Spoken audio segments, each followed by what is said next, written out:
I swear this is true. The first time I ever heard of Citizen Kane was in a passing line in Ghostbusters 2.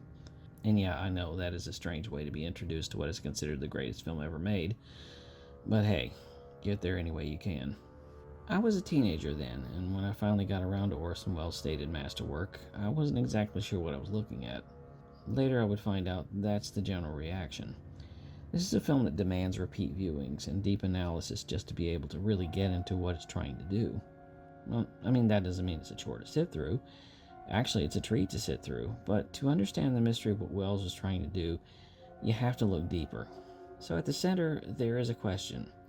How does one of the most famous and influential and studied men of his time leave the world with a word no one can interpret? What is Rosebud? What does it mean? That's what this room full of journalists are bound to figure out.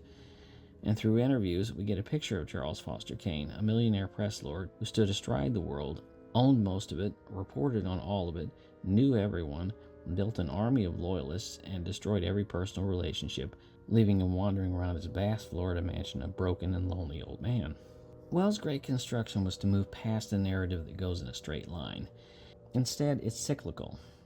As the lead reporter goes back and talks to those Kane knew, he gets a little more information, and a little more, and a little more, until we think we understand Charles Foster Kane, even though in the end he still remains at arm's length.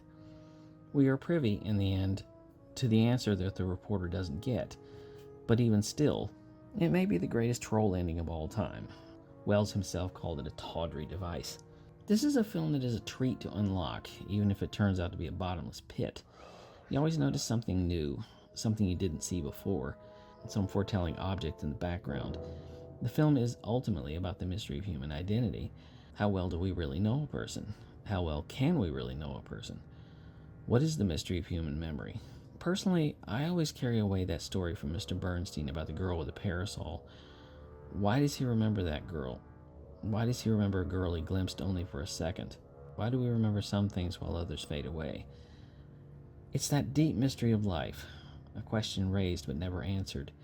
That's the essence of Citizen Kane, I suppose.